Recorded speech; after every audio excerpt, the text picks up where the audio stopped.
Hello, my name's Veronica. I'm 29 years old. I recently got divorced from my husband of 3 years, and I got to take revenge on him in the process. Today, I want to tell you all about it. Let me begin by telling you a little about myself. I grew up with a single mother. My mother, Jenny, got pregnant at a young age, and my father abandoned her when he found out that she was pregnant. My mom's family was not happy that my mom got pregnant, and so they kicked her out. My mom was forced to raise me all by herself with no support. She could not get a college degree because she had to drop out and take care of me. Since she had no degree, she could not get a proper job. She tried working various jobs, but the only one she could stick with was the job of a janitor. The company my mom worked with was kind enough to give her some downtime to take care of me as well, so my mom continued to work with them for many years. She never got promoted or anything, but she did get some pay raises. She worked that job for years because they paid her really well, and she could afford a lot of things for me. Of course, there were many days when we struggled a lot, but I always remember my mom finding a way to make the struggle seem less painful with her quirks. She never let me go hungry, and she made sure I got my education done. I worked hard throughout school and managed to get a scholarship that paid for half my tuition to a college in my city. Of course, I took it and paid the rest of college through the student loans. When I graduated, I found myself working at a great job where I slowly worked up the ranks until I was in a place where I was earning more money than I'd ever seen in my life. Of course, I tried my best to help my mother out financially after I got the job, but she refused to accept any help. She told me that she was earning more than enough to take care of herself, and she wanted me to focus on building my career to better heights. Aside from my career growth, I also was married to my husband, Eric. I had met him while I worked as a barista at a coffee shop that was close to college. He was an attractive man, and he showed interest in me, so I played along. I ended up finding out that we had a lot in common, and we ended up going out on a date. We started dating, and we were inseparable. After dating for 5 years, we decided to get married. Eric came from a pretty well-off family, so one of the funniest things to me used to be how differently we viewed things.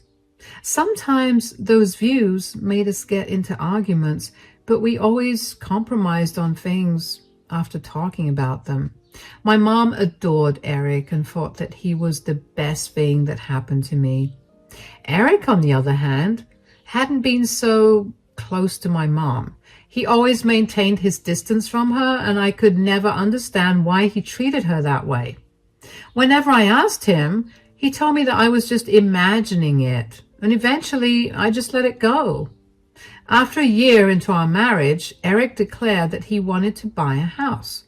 I wasn't too keen on that idea at first because we were financially stable, but not enough to buy a house.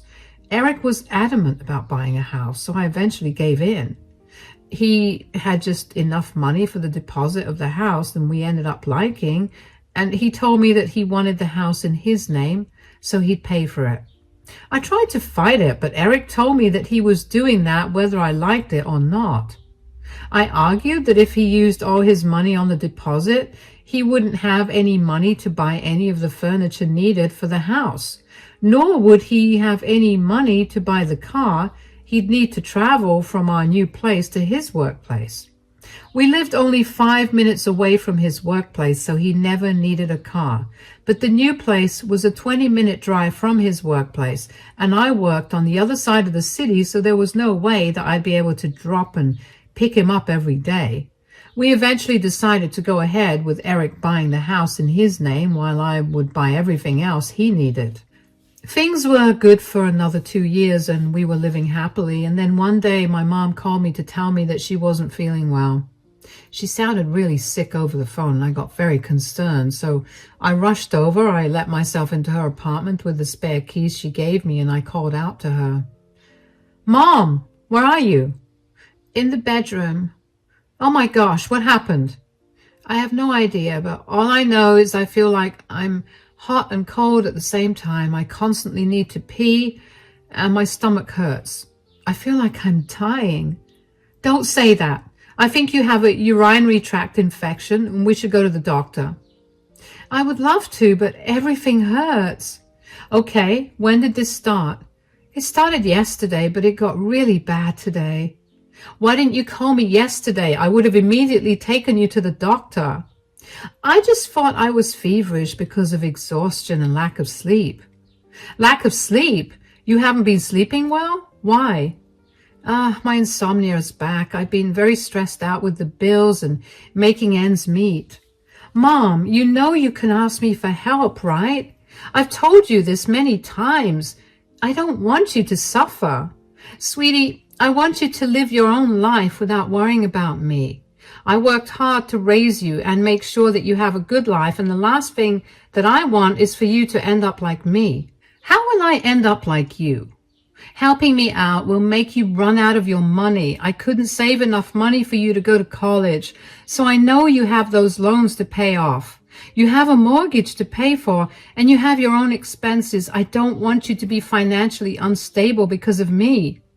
Mom, you gave me everything I've ever needed and wanted, even if that meant nothing for yourself. Helping you at worst would only mean less fun money for me, which is something I'd happily give up if that means my mother's health is good. Still, I don't want to be a burden on you. You could never be a burden. Look, let me take care of you right now. I'll run and get you some over-the-counter UTI medication to calm the symptoms down a little. When you feel a little better, we'll go to the doctor and get you some proper medication and treatment. Then you'll come to stay with me, where I'll make sure you recover properly. No, I'll stay here. I'm already troubling you like this. There's no need. Mom, respectfully, I didn't ask you if you wanted to stay with me. You're doing it.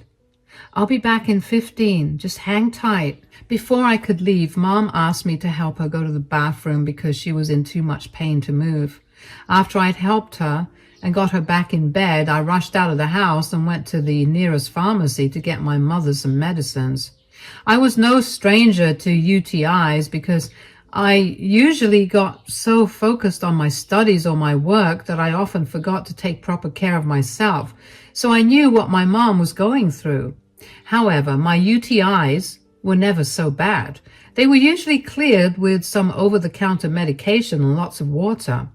I knew that my mom's UTI was not the normal kind, not only from the symptoms she described, but also from the way she looked. She looked frail and very sick. She couldn't get out of bed to even use the washroom without my support, which she needed to do often considering her issue.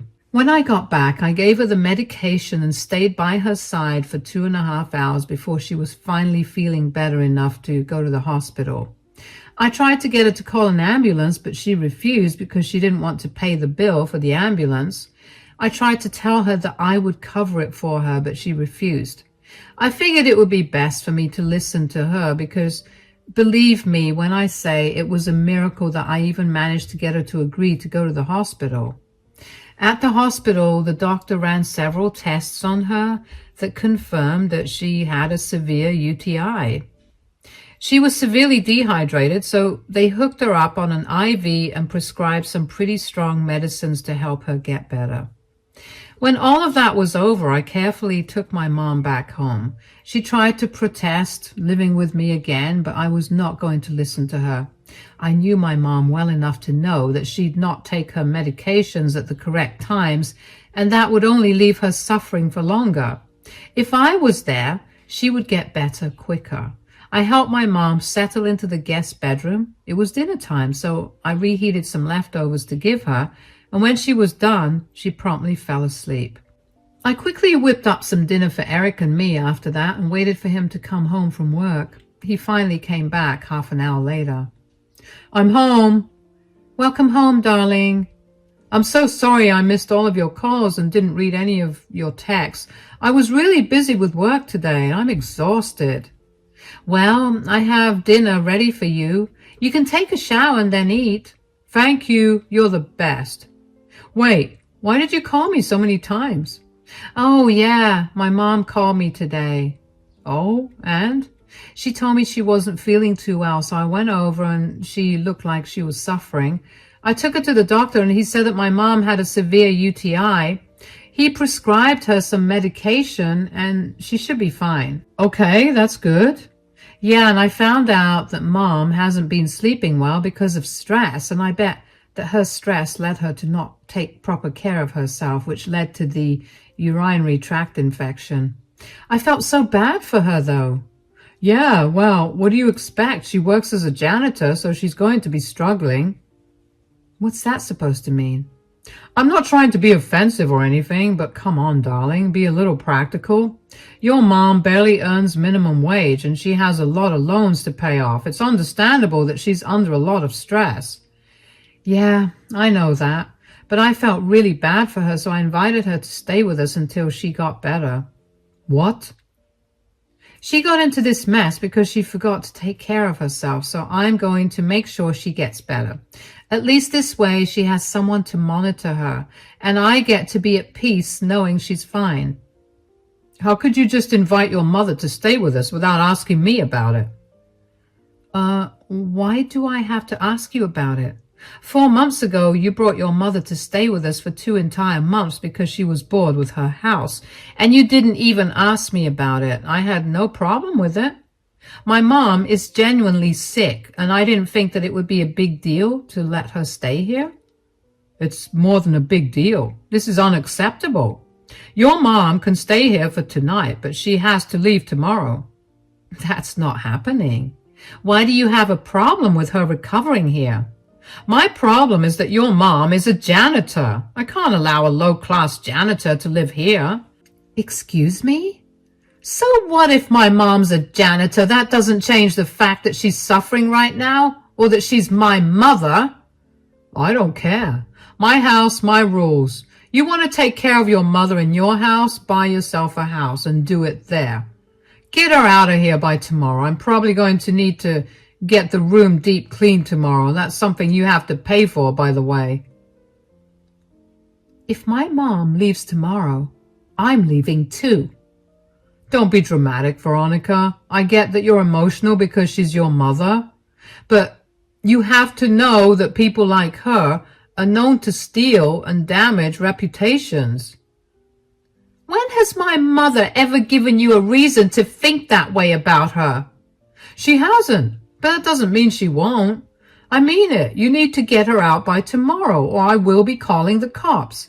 And they will definitely remove your mother from the house when they see that I am the only owner of this house. Nothing you say will change what I want. You're doing all of this because the house is in your name?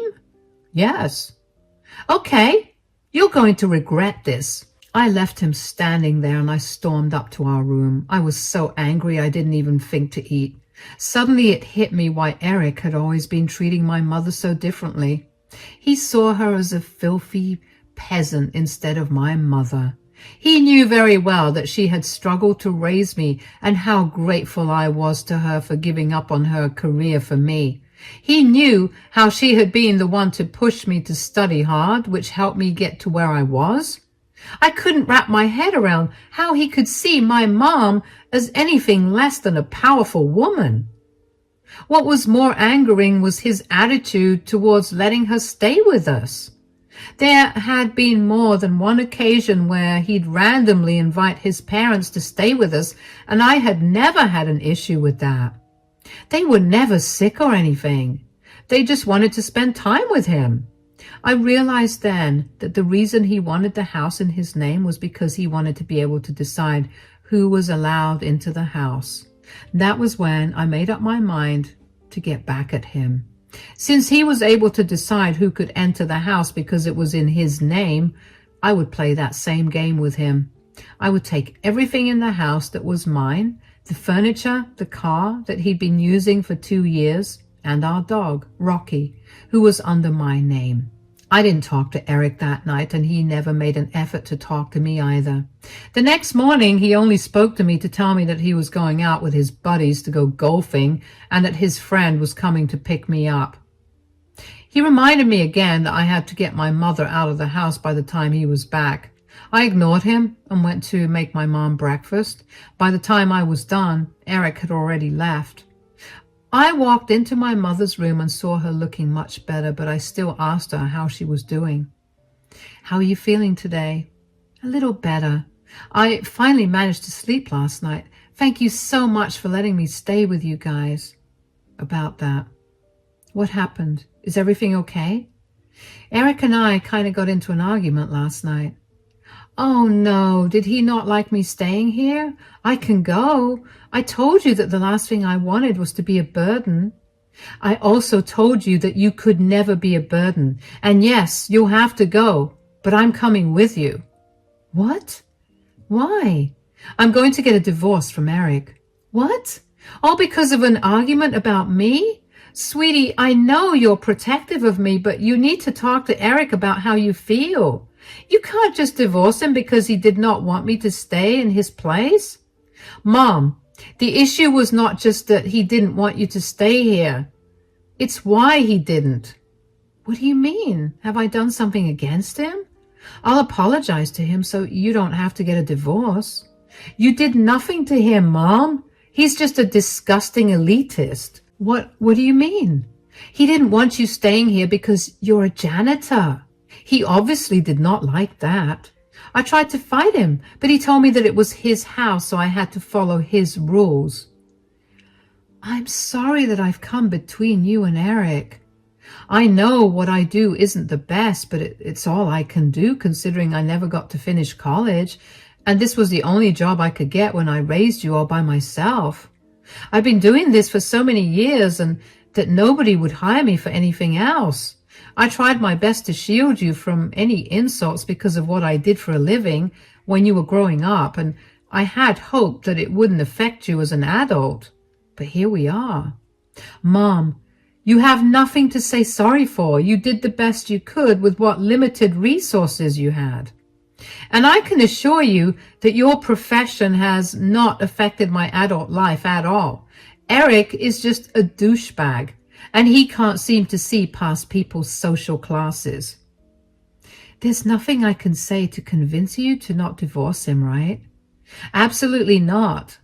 I do not want a man who can so easily disrespect my mother for her class in my life. Would you be okay if your partner disrespected me because I worked as a janitor?" "Never. You're right. I just don't want you to be a divorcee. You're so young and I want you to have a better life. I know that what Eric said was disgusting and I was not trying to excuse it at all. In fact, I think you should do something to get back at him." "Oh, believe me, I was going to do that anyway. Since he's such a stickler for being able to do whatever he wants because he owns the house, I'm going to take away everything that's in my name." "That's perfect. Wait, what do you own?" "For starters, I bought all the furniture in this house." "You did? How did he buy a house and not furniture?" "He wanted his name to be on the deed and title, so he spent all his money on that. I had to buy the furniture because I didn't want to sleep on the floor." "Wow, he seems very irresponsible with his money." "That's not even the worst of it. The car he drives, I bought it. It's under my name. We couldn't use only my car because we work on 2 different sides of the city, and he did not want to use public transportation. I'll take that too. And lastly, Rocky is my dog, so I'm taking him too. And I'll do it when Eric is not here." "How are you going to take all of this, especially the car? Won't Eric see it?" "Today is the perfect day to do all of this. He's out golfing with his friends, and his friend came to pick him up. I'm going to drop you off at home and then get a U-Haul and take everything away." "All right. I'll ready the apartment first then." "You don't have to do that. You just rest up, okay? Let me take care of everything." I helped my mom get into the car and dropped her off at her apartment. I then hired a U-Haul and called a few of my friends to help me move everything out of the house. It took us 3 hours, but when we were done, the house was entirely bare. I knew that I had more than enough time to do all the other things I needed to do, because whenever Eric went out to golf with his buddies, they usually spent the whole day together. They'd play a few rounds of golf and then spend the day drinking and catching up. I had until late evening to finish everything. I parked the U-Haul in my mom's apartment's parking lot because I would need some time to rent a storage space to keep everything there. I then went back to the house to grab my dog, Rocky, and all his things. I put him in the car that Eric had been using for the last 2 years and drove that to a garage. I had them change the lock so that Eric has no way of using the car. After I was done with all of that, I hung out with my friends for a bit. They had a lot of questions and I answered them as best I could. They were appalled by Eric's behavior and told me that they would help me in any way they could. One of my friends knew a very good divorce lawyer in our city, so she gave me his contact number. I thanked her profusely, and finally I went back home. I cooked dinner for my mom and me and then took a nice long shower. I cried a little because I was hurt that my relationship was over. But I picked myself up. I knew that I was better than Eric in every possible way, so I needed to be around someone worthy of me. Just as I was done with my shower and getting ready to relax, I got a call from Eric. I was excited to hear what he had to say about the empty house, but I kept my cool and acted calm. "Where are you?" "I'm at my mom's house." "Why?" "Where's all our stuff? Where's my car? Where's Rocky?" "Oh, I took them all. I've already filed for a divorce and you'll be served with the papers soon." "Divorce? Are you out of your mind? Come back home right now with all our things." "Our things? I'm sorry, but I was the one who purchased everything. The car is in my name and so is Rocky." "Is that what you're mad about? Fine, just come back and bring your disgusting mother back. Just bring all the things back." "You can't possibly think that I'd bring everything back when you just called my mom disgusting again." "I'm sorry. Look, I grew up in a very elitist family and it'll take me some time to unlearn my habits." "Did you not consider this habit when you met me?" "We met at a coffee shop where I worked as a barista. Was I not lower class then?" "That's different. At least you were not around trash and messes all day." "Oh, you have no idea what being a barista means. I saw more messes in one day than you did in all your life. Not only did you insult and disrespect my mom, but you also insulted and disrespected her hard work. You know how much she struggled to make sure I had a good life, and you just spat on it last night." "I knew you were emotional about your mother, but I never expected you to be this emotional. I'm sorry, okay? Can you just come back, please?" "Do you hear yourself? You don't sound like you're sorry at all. You're just saying it because you want all the things you used back." "Of course I want those things back. How do you expect me to go to work or anywhere else without the car? And I love Rocky. I want to take him on walks again. You can't take him away." "Well, my car, my rules. My dog, my rules. If you want to enjoy those things, get them yourself." "Don't be so petty, please. I'm begging you to come back. I don't have that kind of money to buy a car, let alone furniture for the house. I don't want another dog. I want Rocky.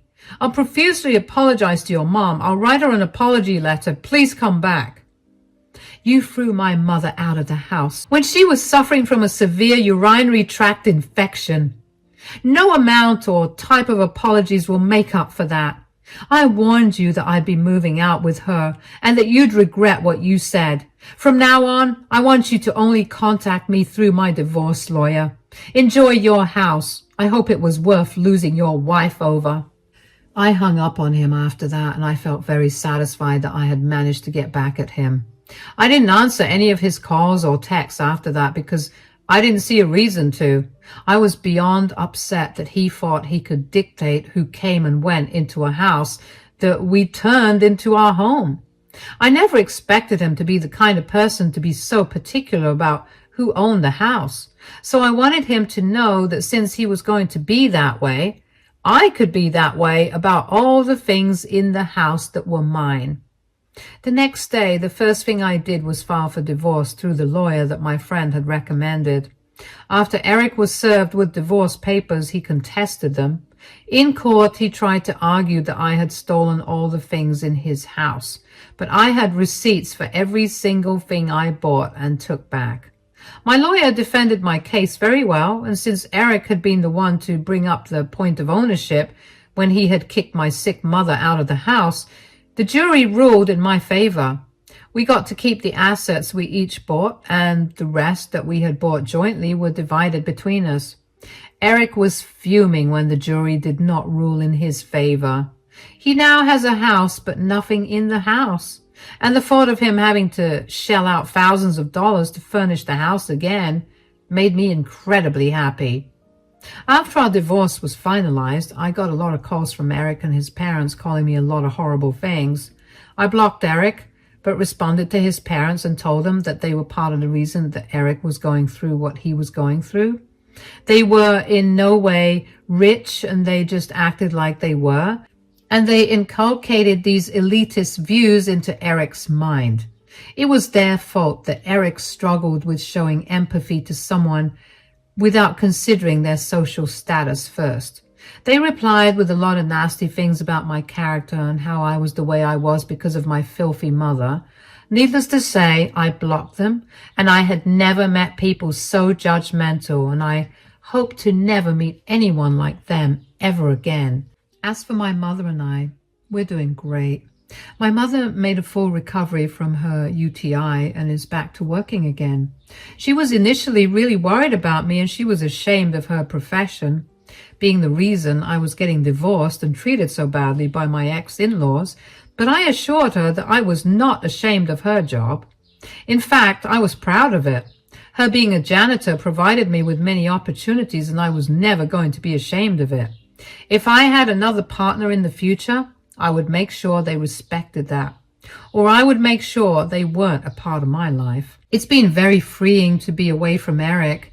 I never realized how elitist he had been with everything, and it felt freeing to finally buy the things I wanted from wherever I wanted without Eric yelling at me about me trying to make him look poor. I heard from a few mutual friends that Eric has gone back to living with his parents until he earns enough to refurnish the house. His parents refuse to help him financially because they expect him to be financially independent so they can keep up their elite image. I really dodged a huge bullet with them. Anyway, here's to better years ahead of me with many better people.